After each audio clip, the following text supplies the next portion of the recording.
The story of the Garden of Eden, found in the book of Genesis in the Bible, is one of humanity's oldest narratives, loaded with symbolism and deep insights.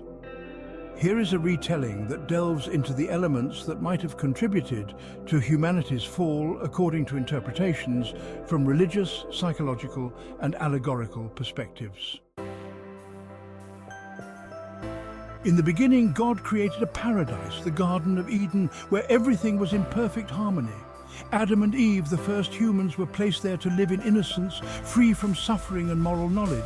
In the garden, they had everything they needed: abundant food, beauty, companionship, and a closeness to God that allowed them to walk and speak with Him directly. Among the trees in Eden, two were particularly notable: the tree of life and the tree of the knowledge of good and evil. God instructed Adam and Eve to care for the garden and granted them access to everything within it except for the tree of the knowledge of good and evil. You may freely eat from every tree in the garden, but from the tree of the knowledge of good and evil you shall not eat, for in the day that you eat of it, you shall surely die. The command was simple, but it was the first moral boundary set for humans, a test of obedience and trust. One day, as Eve wandered near the tree of knowledge, a serpent approached her. This was no ordinary creature. In many interpretations, it symbolizes a force opposed to God or represents temptation and cunning. The serpent engaged Eve in a conversation, subtly questioning God's command. Did God really say, "You shall not eat from any tree in the garden"? Eve clarified that they could eat from any tree, just not the tree of knowledge, warning that touching or eating its fruit would result in death. We may eat fruit from the trees in the garden, but God said, "You must not eat fruit from the tree that is in the middle of the garden, and you must not touch it, or you will die." The serpent's reply was laden with cunning and promise. You will not surely die, for God knows that when you eat from it, your eyes will be opened, and you will be like God, knowing good and evil. This suggestion struck at the core of human curiosity and desire, the allure of knowledge, power, and perhaps even equality with God. Eve pondered this. The fruit looked good, desirable for gaining wisdom. Her curiosity and desire overpowered her caution, and she reached out, took the fruit, and ate. Then she gave some to Adam, who was with her, and he ate as well. In that moment, everything changed. Their eyes were opened, and they became aware of their nakedness, feeling shame and vulnerability for the first time.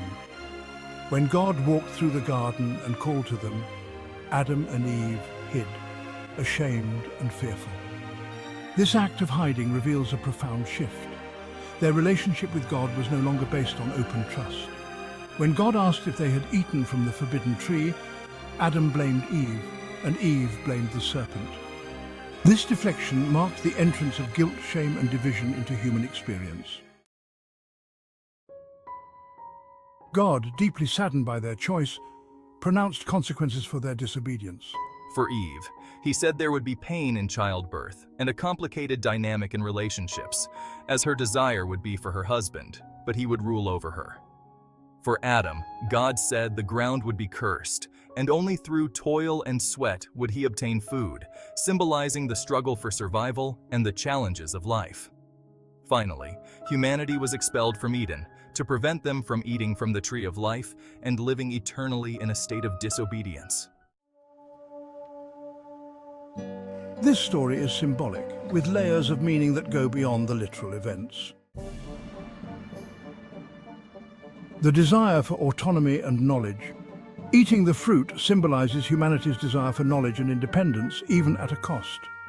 Adam and Eve chose to define good and evil for themselves rather than trust God's definition, representing the human tendency to seek self-determination. The introduction of shame and alienation. The newfound awareness of their nakedness shows a shift in human consciousness. Innocence was lost, replaced by self-consciousness, shame, and the need to hide from God. This represents the beginning of alienation, from God, from each other, and even from their own selves. Consequences of free will. The fall illustrates that freedom comes with responsibility. In choosing to eat the fruit, humanity experienced the natural consequences of knowing both good and evil, pain, struggle, and moral complexity. A broken relationship with creation. God's curse upon the ground symbolizes a fractured relationship with nature. Humanity would no longer live in harmony with the earth, but would have to labor and struggle against it. Hope and redemption. Though expelled from Eden, the story hints at a future reconciliation. God's actions show both justice and mercy. While Adam and Eve are punished, they are not abandoned. God provides clothing for them, showing compassion even as he enforces the consequences of their choices. In essence, the fall is the beginning of human moral history. A story of humanity stepping into a world where choices have real consequences. It reflects humanity's complex relationship with freedom, temptation, and responsibility, suggesting that to truly understand good, we must also understand evil, and to fully appreciate paradise, we must experience exile. This fall was not merely a single act of disobedience, but a foundational choice that would shape human existence. A journey away from innocence and toward a deeper, if sometimes painful, understanding of what it means